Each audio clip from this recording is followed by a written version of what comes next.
Buenos días con todos. En esta oportunidad vamos a hablar acerca de lo que es la enfermedad cerebrovascular.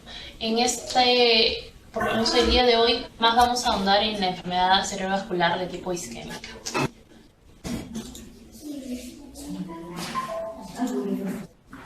Entonces,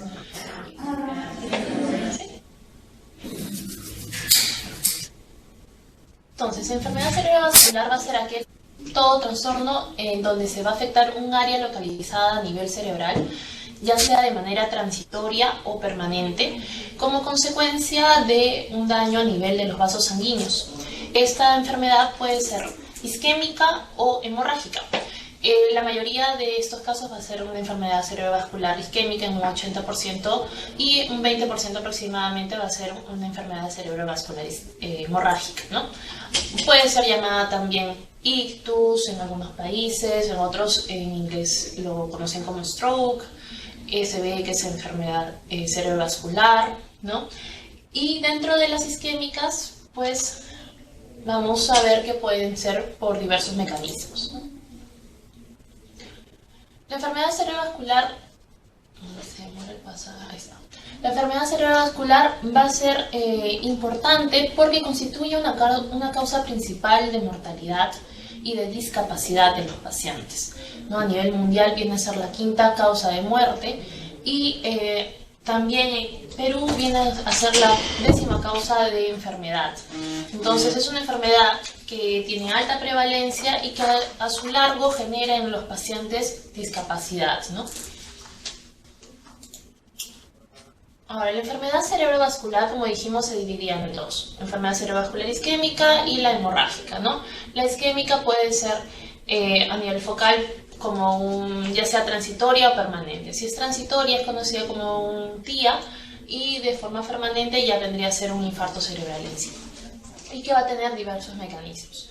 Y la hemorrágica puede ser una hemorragia a nivel intracerebral o una hemorragia a nivel subaracnoideo. Dentro de la hemorragia intracerebral, esta puede ser a su vez a nivel de parénquima, es decir, lobar, ¿no? Ya sea lobar o profunda, o a nivel cerebelo o en tronco, o a nivel también ventricular.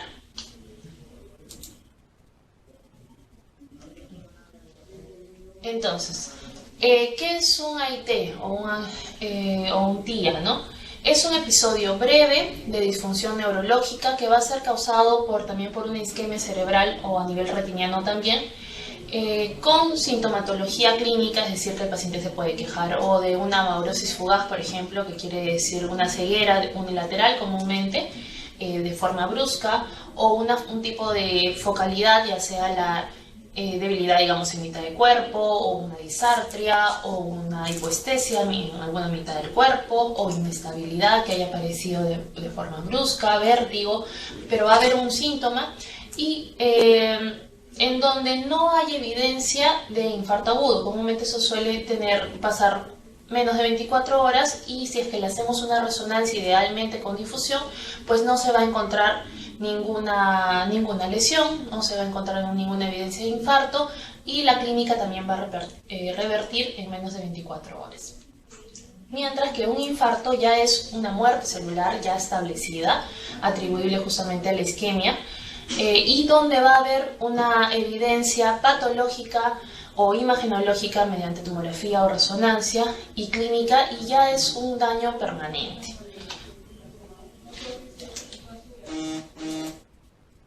Entonces, si hablamos de AITs, es importante saber también cuál es su clasificación. Y en este caso, lo que nos ayuda bastante en la clínica va a ser la clasificación ABCD cuadrado, ¿no? ¿Qué significa cada sigla? A viene de age, de edad, el B viene de la presión sanguínea, C del cuadro clínico, D de la duración de los síntomas, y es D doble porque es de duración de síntomas y de diabetes.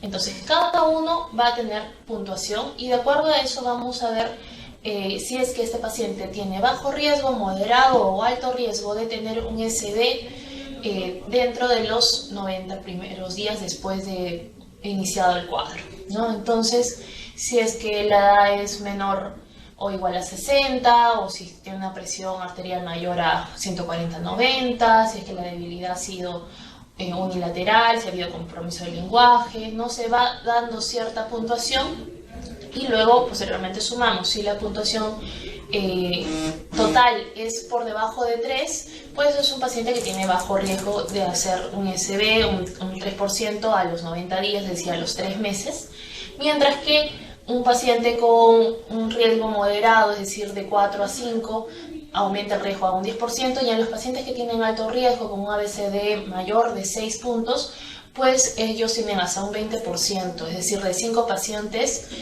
uno probablemente vaya a ser un infarto dentro de los 3 meses siguientes. Es por eso importante este tipo de clasificación y realizarlo a la hora de que el paciente llegue a la emergencia, si es que hay un supuesto día, ¿no? Con respecto a la clasificación de los infartos cerebrales, hoy en día se está usando la clasificación de TOAST. La clasificación de TOAST lo ha clasificado de la siguiente manera. Antes sabíamos que había infarto, por ejemplo, aterotrombótico, ¿no? Lacunares, ¿no? Sin embargo, TOAST lo divide en enfermedad de grandes vasos, que vendría a ser como el aterotrombótico, enfermedad producida por cardioembolismo, enfermedad de pequeños vasos, que vendría a ser el antes llamado infartos lacunares, ¿no? Enfermedad de etiologías de otras causas, y stroke o enfermedad cerebral de causa indeterminada. Y este último, el de causa indeterminada, cumple también ciertos criterios, que ya sea que tenga 2 o más de mecanismos previos de los que hemos mencionado, identificados, es decir, que puede ser un paciente que tiene una FA, pero a la par tiene una placa a nivel carotídeo, es decir, ya tiene más de 2 mecanismos, o que tenga una evaluación, o que se le investigue todo, se le realice la evaluación cardiológica, se le realice el Doppler, tanto carotídeo, cerebral, y no se evidencie ninguna causa, o que tenga, por ejemplo, una evaluación incompleta, que no se le haya podido realizar todos los estudios y no queda establecida la causa. Entonces, la enfermedad de grandes vasos, si bien es cierto, en la mayoría de los casos la principal causa va a ser la aterotrombótica o la aterosclerosis, hay que tener en cuenta que tiene sus criterios, sus características asociadas, ¿no? Comúnmente son pacientes con factores de riesgo cardiovasculares, es decir, pacientes hipertensos, diabéticos, que hayan tenido antecedentes capaz de tabaquismo, obesidad, alguna cardiopatía isquémica previa. Son pacientes mayores, comúnmente de 50 años, que han tenido antecedentes también de infartos o de TIAs recurrentes, ¿no? Y se asocia comúnmente a una placa aterotrombótica a nivel de los vasos extracraneales o intracraneales. Comúnmente suelen ser más extras, ¿no? Y a veces inclusive derivar émbolos hacia el cerebro.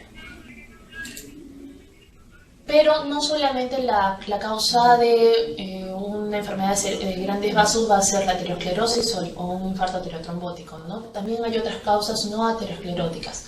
Dentro de ellas, por ejemplo, en pacientes jóvenes, y sobre todo en pacientes menores de 40 años, la disección arterial cerebral va a ser la causa más frecuente. También puede haber casos de displasia fibromuscular, moya-moya, vasoconstricción, vasculitis, ¿no? Por ejemplo, en la imagen que podemos observar, es la imagen es una angiografía, ¿no? Que se evidencia una estenosis larga a nivel de la arteria vertebral, ¿no? Inclusive asociada a un pseudoaneurisma. Entonces, es una enfermedad de grandes vasos, pero producida sobre todo, en este caso, por disección arterial. Con respecto a la enfermedad cardioembólica, va a constituir del 15 al 30% de los infartos cerebrales. La causa más frecuente va a ser que se esté asociada a una fibrilación auricular, sobre todo en pacientes mayores de 60 años. Y en pacientes jóvenes hay que tener en cuenta siempre que puede ser también una de las probabilidades que tengan un foramen oval permeable. Entonces a este paciente entra también a estudio, sobre todo cardiológico, se le hacen el test de la burbuja, se le tiene que hacer idealmente un ET, ¿no? No solo un ecocardiograma, sino idealmente va a ser un ET para ver la aurícula. Y comúnmente va a afectar más a la circulación anterior en un 80% y un 20% a la circulación posterior. También hay ciertas características que nos ayudan o nos orientan a sospechar y pensar que es un infarto cardioembólico. por ejemplo, que el inicio de la clínica sea súbito, ¿no? En el caso, por ejemplo, de una enfermedad de grandes vasos, lo que suele ser es que la clínica, si bien es cierto, en ambos es brusca el inicio, pues en los aterotrombóticos o en las enfermedades de grandes vasos suele ser oscilante, es decir, el paciente empieza, digamos, con una hemiparesia derecha, mejora por algún momento, luego otra vez como que empeora, es una clínica, una evolución un poco larvada. Mientras que en los cardioembólicos comúnmente el inicio es en actividad, es súbito, ¿no? Estaba realizando, por ejemplo, está comiendo y de repente una hemiplegia o una hemiparesia, o estaba realizando o estaba conversando con alguien y de repente presenta una afasia. Entonces ese inicio y esa instauración súbita nos orienta comúnmente a pensar capaz más en un cardioembólico. Una mejoría espontánea también por la fragmentación de los coágulos. Síndromes fraccionados, por ejemplo una afasia sin hemiparesia, también nos orientaría a pensar más en un cardioembólico. Que afecte múltiples territorios, que por ejemplo se encuentre en la imagen un infarto de territorio anterior y a la par de territorio posterior, pues nos orienta que probablemente la fuente sea cardioembólica y que esté disparando desde el corazón hacia la circulación posterior y hacia la circulación anterior. Y cuando esos infartos también suelen ser bien corticales, la imagen va a ser comúnmente en cuña, más corticales y tienen alto riesgo de conversión hemorrágica. Con respecto a la enfermedad de pequeños vasos, también llamada enfermedad en los infartos lacunares, son enfermedades que se dan a nivel de las arterias más pequeñitas, las lenticostriadas, en el territorio de la cerebral media, y las tálamos perforantes a nivel de la cerebral posterior, por ejemplo. Esas son las arterias más terminales, más pequeñas, no tienen ya colaterales y son comúnmente a nivel subcortical, es decir, en los ganglios basales, en las partes profundas del cerebro. No suelen ser corticales, es decir, lobares, ¿no? Sino eso es en el territorio subcortical principalmente. Y van a haber síndromes lacunares, ¿no? Que los va a dar la clínica, que son 5, ¿no? Una hemiparesia motora pura, un síndrome sensitivo puro, una hemiparesia ataxia, una disartria mano torpe y un síndrome sensitivo motor. Estos son 5 síndromes que suelen tener el paciente. Ahora, con respecto a los que son de enfermedades de otras causas, pueden ser, por ejemplo, los asociados a las causas genéticas, como una enfermedad de Fabry. Si estamos haciendo pruebas acá, con CADASIL, ¿no? Y con respecto a las causas y la enfermedad de causas indeterminadas, como dijimos, son aquellos que tienen 2 o más mecanismos que han sido identificados o que completó el estudio, pero no se llegó a evidenciar ninguna causa determinada o que ha habido una evaluación incompleta. Ahora, con respecto al diagnóstico, lo primero va a ser una evaluación clínica y dentro de ellos es importante que se sepa identificar la escala de Cincinnati. La escala de Cincinnati da 3 puntos.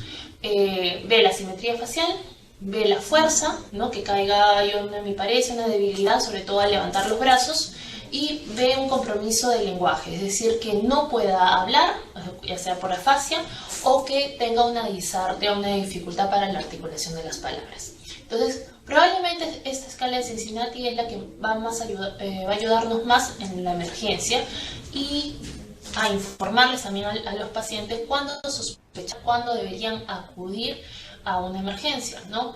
Esta escala tiene un nivel de evidencia B, es de clase 1, entonces en otros países la población en general se le ha informado de tal forma que ellos saben que si bruscamente aparece una simetría facial o una disminución de la fuerza al levantar los brazos en alguno de ellos o una dificultad brusca que le impida hablar o hablar como borrachito bruscamente, pues tienen que acudir rápidamente a la emergencia. Si tuviesen los 3, obviamente el riesgo es mayor.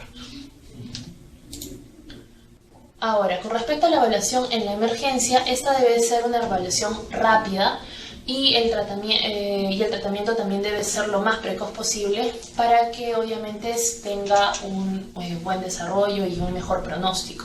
Hoy en día se espera que el tratamiento, lo que es el tratamiento fibrinolítico, es decir, una trombolisis endovenosa, lo ideal es que antes de los 60 minutos ya se esté iniciando la trombolisis endovenosa y se han dado ventanas terapéuticas también para esto.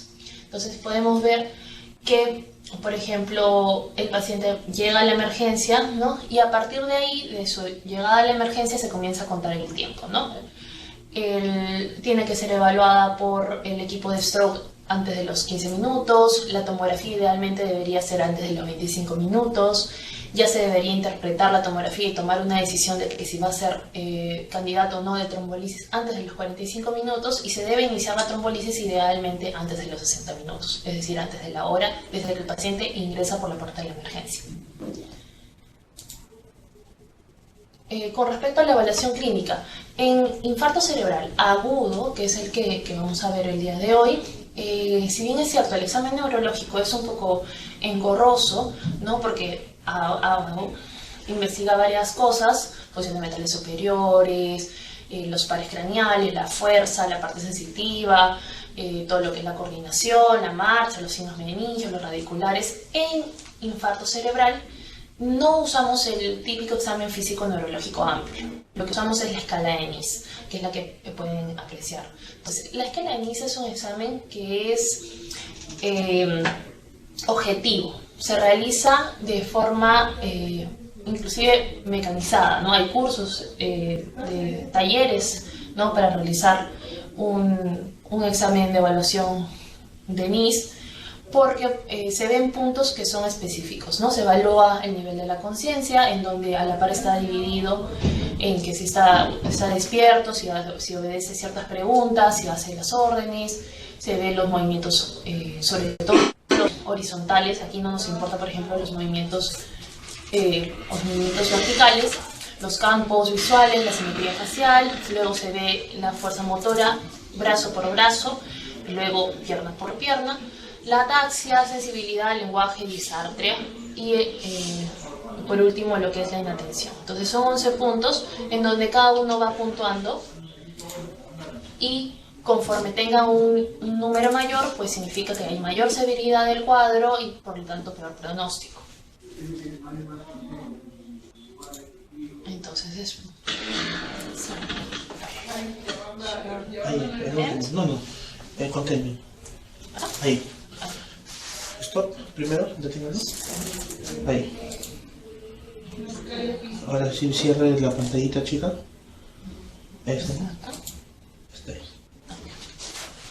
Entonces, después de haber realizado un NIS, por ejemplo, ese paciente llega, ¿no? Con una hemiparesia derecha, con una disartria, con una simetría facial, se le realiza ese examen físico, que capaz más adelante podamos en otra oportunidad detallarlo. Es importante que lo sepan hacer, principalmente todos los que manejan emergencias y pacientes de emergencias y traslado inclusive de pacientes con emergencia.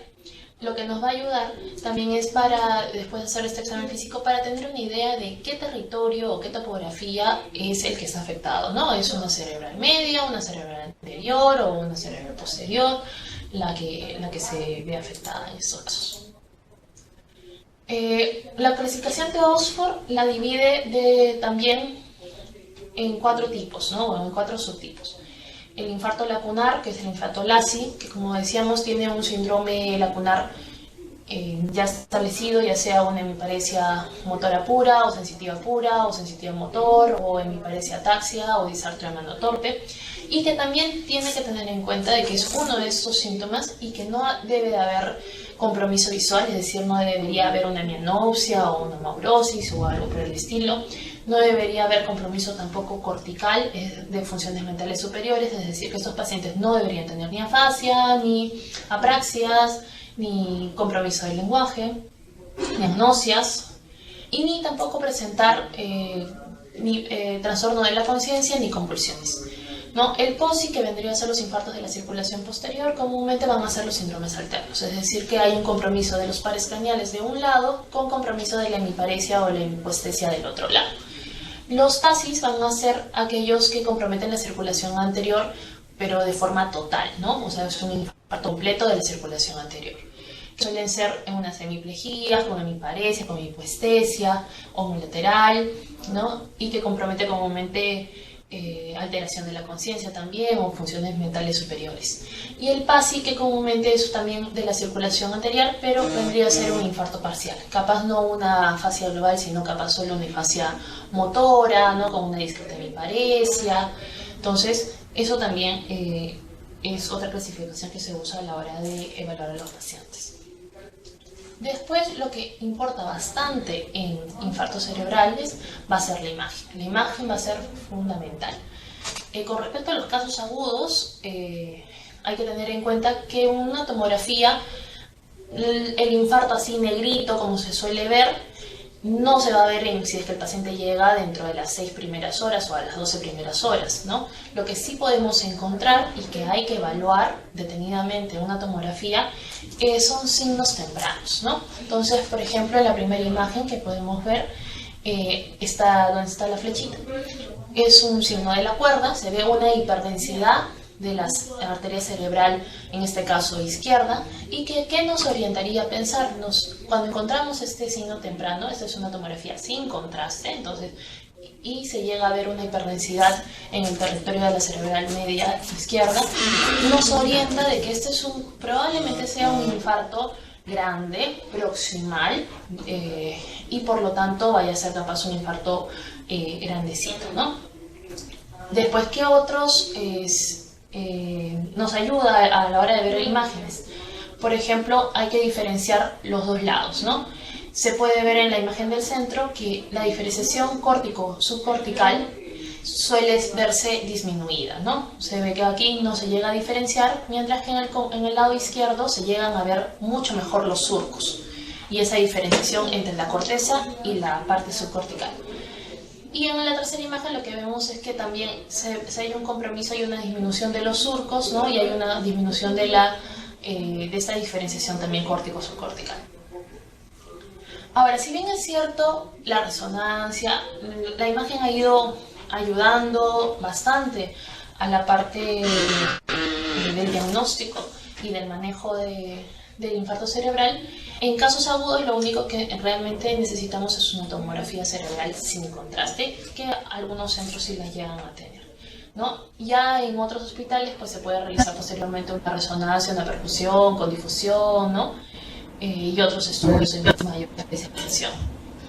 Ahora, en tomografía en pacientes agudos lo que nos importa también es una escala tomográfica, que es la escala de Aspects.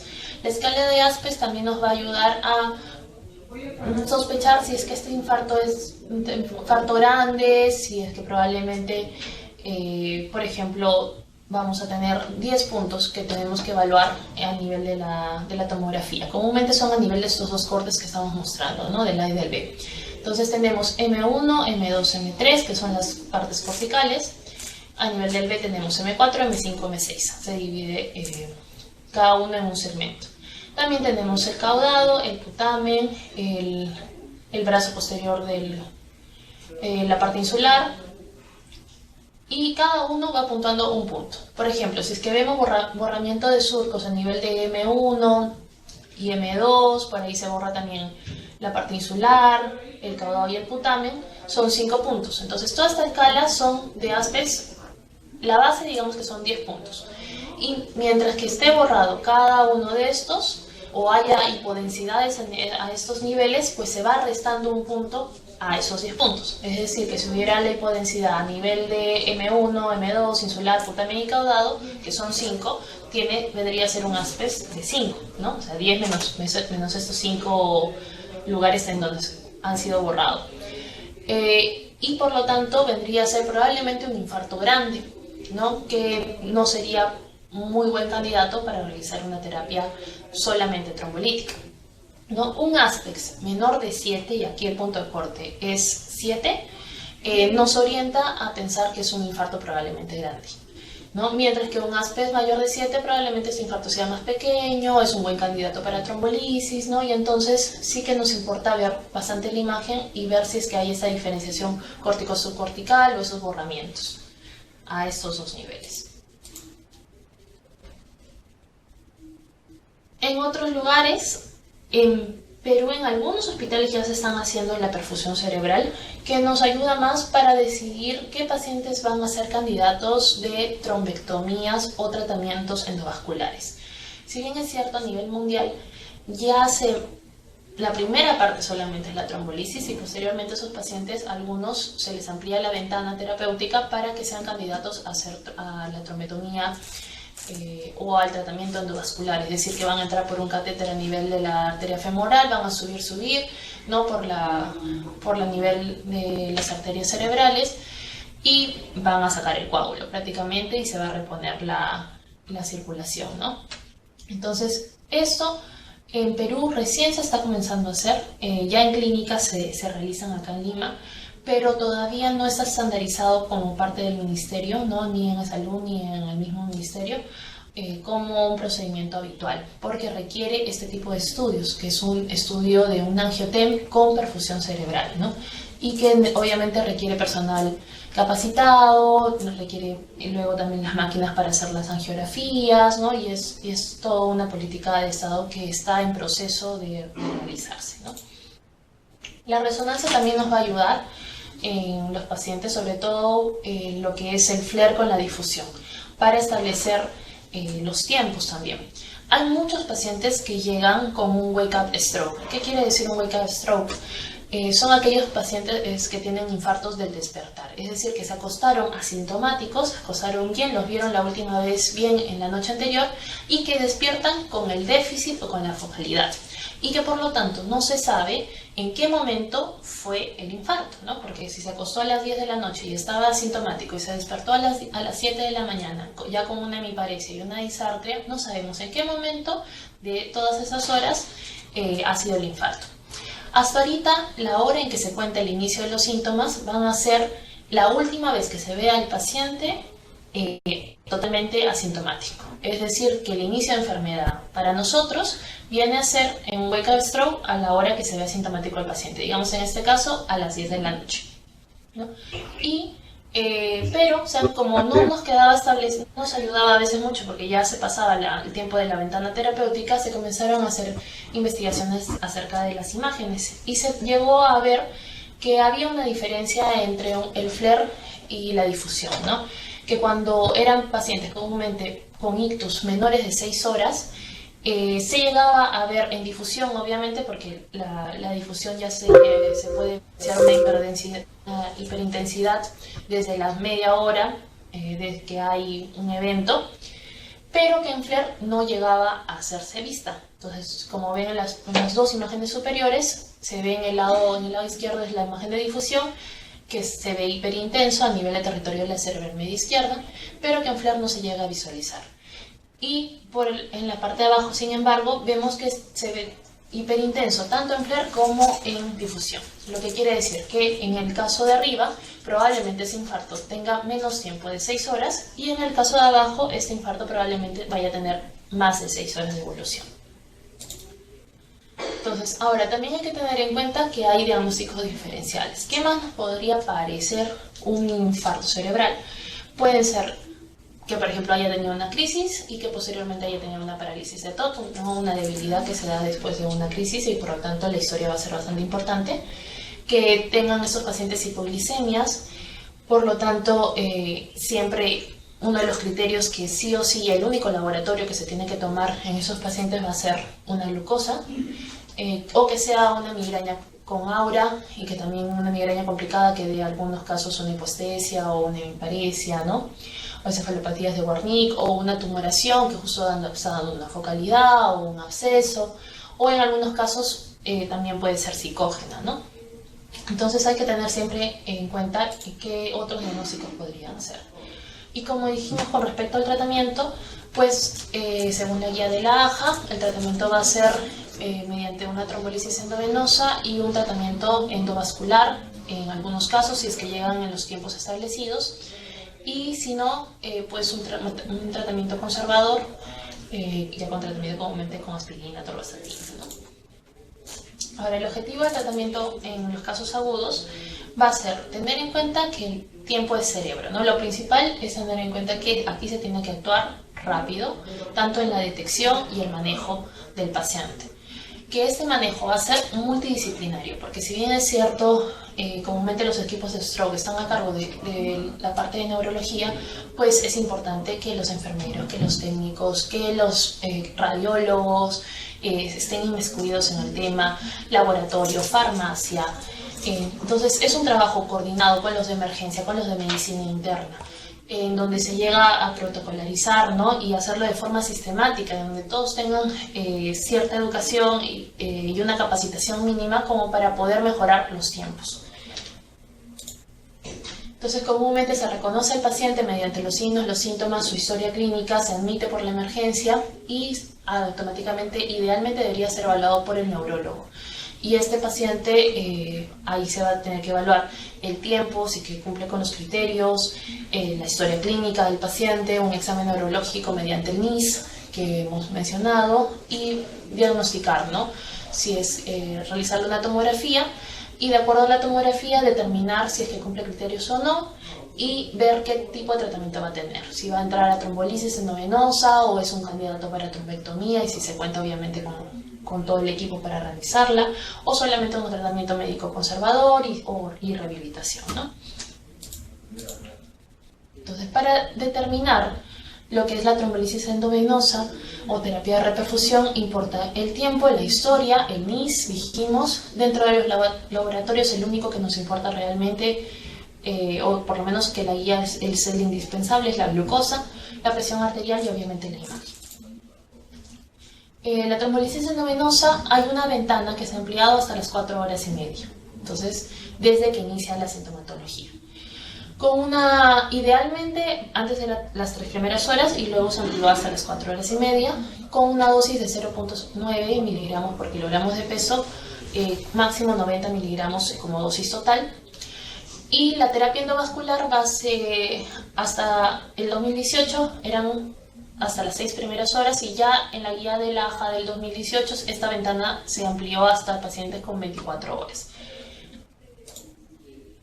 Por ejemplo, en Almenara lo que se usa se activa un código ictus mediante un WhatsApp, ¿no? En este WhatsApp, por ejemplo, están todos los residentes de neurología, todos los asistentes de neurología, todos los médicos emergencistas, todos los de medicina interna que hagan emergencia, y todos están en un mismo grupo de WhatsApp que se tiene que tener obviamente activado con sonido, ¿no?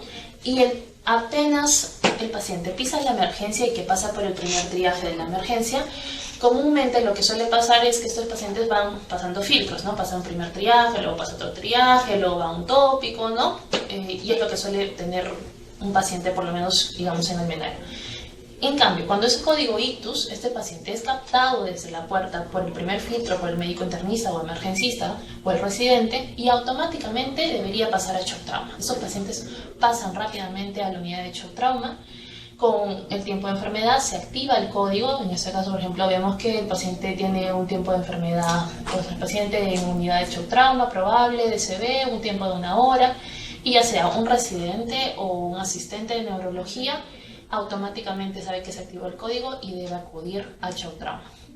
Se evalúa el caso, se ve la imagen, si es que es, por ejemplo, una hemorragia, obviamente se desactiva, y si es que cumple criterios o no, pues se realiza la terapia trombolítica, ¿no? Entonces, eso ha sido, por ejemplo, en Perú, una de las formas en donde se ha ido insertando el código ictus para mejorar los tiempos.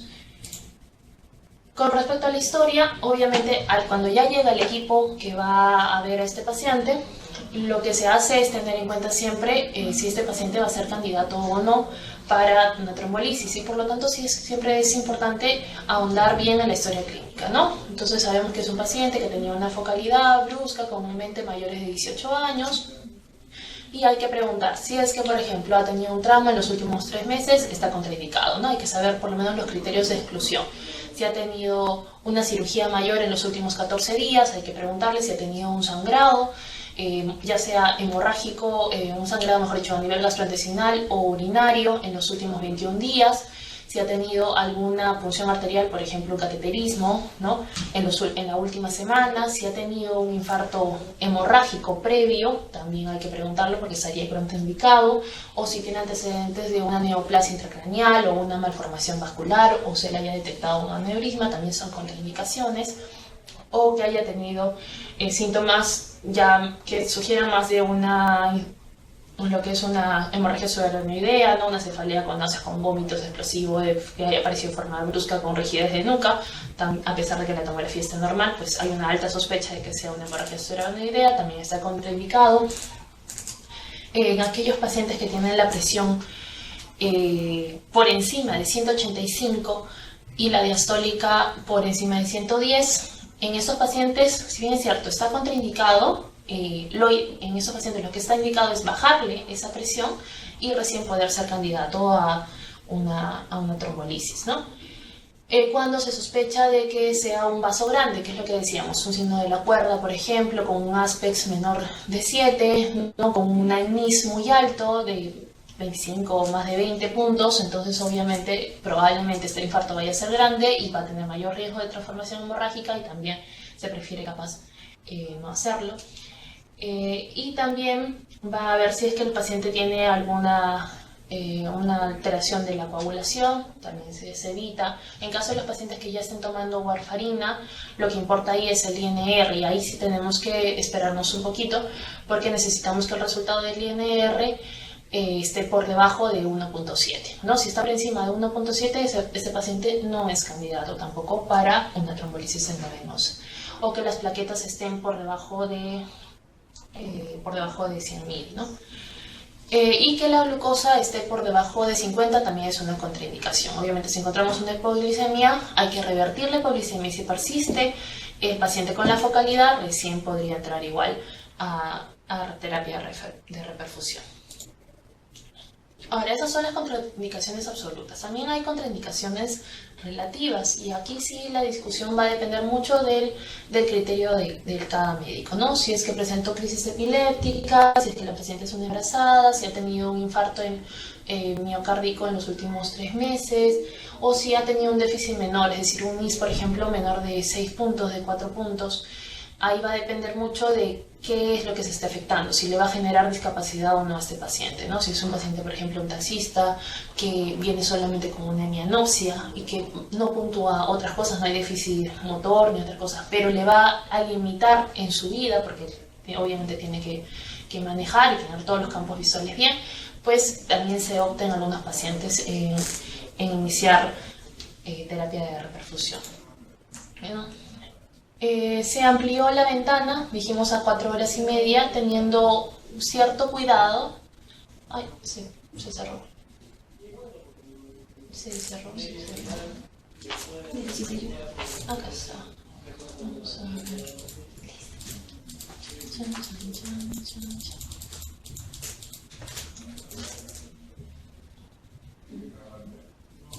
Se amplió la ventana a 4 horas y media y había que tener cierta precaución, no como criterios absolutos, pero sí con precaución en aquellos pacientes mayores de 80 años, en aquellos pacientes que tengan un NIS de 25, mayor de 25, o que, como dijimos, que estén con anticoagulación con warfarina, sobre todo teniendo en cuenta que hay que ver el rango del INR, que esté por debajo de 1.7, y con aquellos pacientes que hayan tenido stroke y diabetes a la par. Pero no son criterios absolutos, pues, ¿no? Contraindicaciones absolutas.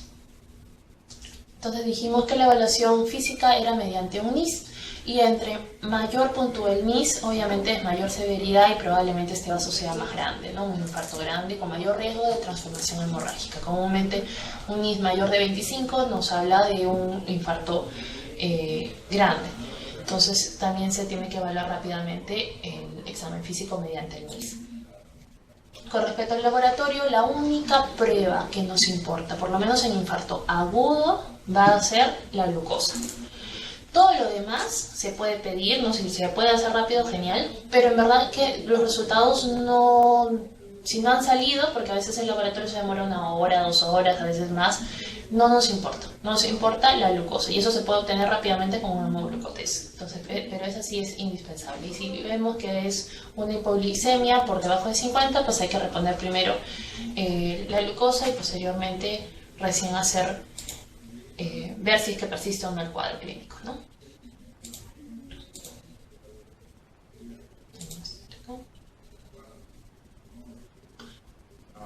Otro parámetro bastante importante En estos casos va a ser la presión arterial. Como dijimos, para que inicie trombolisis, la presión arterial tiene que estar por debajo de 185 y la sistólica y 110 la diastólica. Ahora, durante el procedimiento, este parámetro también se modifica. La presión arterial debe de estar por debajo de 180 la sistólica y 105 la diastólica. Entonces, la presión es uno de los parámetros que se va a ir monitorizando antes, durante y después del procedimiento, ¿no? Las imágenes, como dijimos, la única imagen que necesitamos realmente, por lo menos para iniciar trombolisis, es una tomografía sin contraste. Y este paciente hay que tener en cuenta que, si bien es cierto, es una emergencia, no es necesario colocarle sondas, se le tiene que colocar vías proximales de preferencia de calibre, o sea, una boca 18, idealmente debería tener dos vías, ¿no? Y evitar el sondaje. No hay que postergar el inicio de trombolisis ni porque le quiero poner una sonda vesical, una sonda nasogástrica, ¿no? Y todos esos procedimientos que a veces lo que hacen es dilatar, ¿no? el inicio de la trombolisis. Lo que sí se tiene que colocar son dos vías de preferencia proximales. La terapia trombolítica se va a realizar con el alteplase, que es el que tenemos aquí, el Actilice en Perú, que contiene comúnmente 50 mililitros. Si llegamos a sacar la dosis que dijimos que era 0.9 miligramos por kilogramo de peso, comúnmente lo que nosotros usamos son 2 frascos. O sea, un frasco todo completo y comúnmente un poquito más del segundo frasco. Y bueno, se tiene que preparar, se disuelve, contiene el polvo y a la par tiene su disolvente que se va a mezclar, ¿no? Y se va a pasar de la siguiente forma. El 10% es en bolo, el 10% de la dosis, en un bolo estato, ¿no? Y luego el 90% que queda va a ser, se va a pasar en una infusión en los 60 minutos, ¿no? En toda la hora que queda.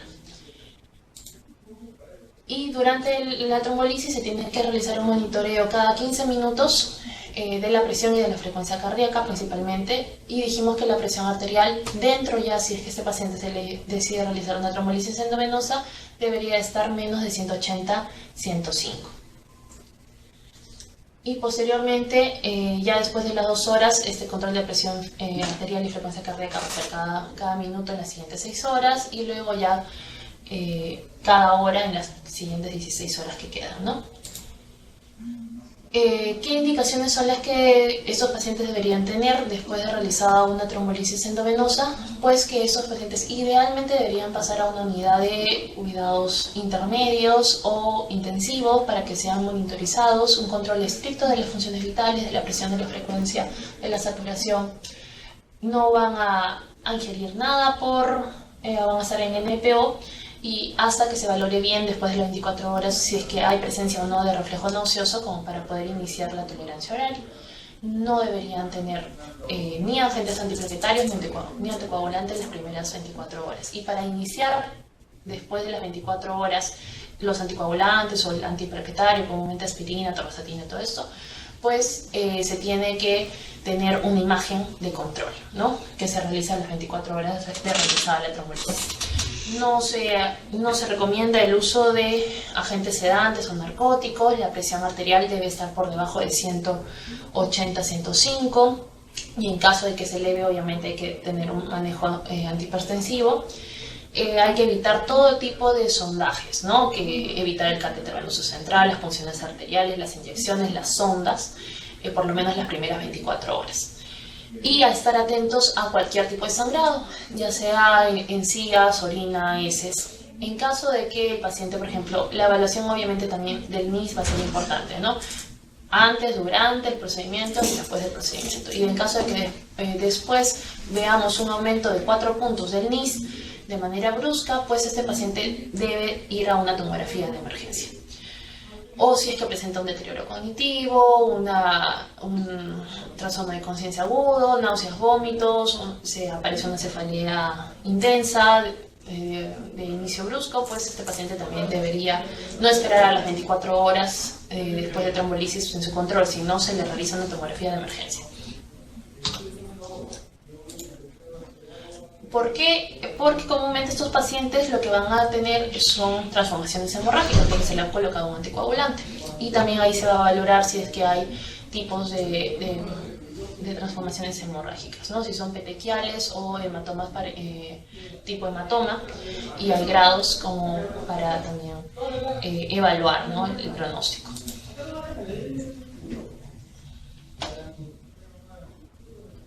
Entonces dijimos que, bueno, eso es el control de enfermería, que antes del procedimiento de la trombolisis, enfermería tiene que activar el código también de ictus, unas vías número 18, nada de sondas, un buen control de la glucosa y la presión arterial, y obviamente estar en coordinación constante con la tomografía, con el laboratorio, con la farmacia, ¿no? Durante la trombolisis pues se van a encargar de la preparación y de la administración del Actilice y con un monitoreo estricto, y posteriormente van a pasar a las unidades en donde va a haber una monitorización también estricta del paciente, cabecera de 30 a 30 grados, evitar la sedación, evitar las inyecciones, evitar las sondas, evitar cualquier tipo de punción, y si hay un deterioro a nivel neurológico pues se tiene que llamar al médico, ya sea al luciólogo o al neurólogo de la guardia, para que se tome una tomografía de emergencia.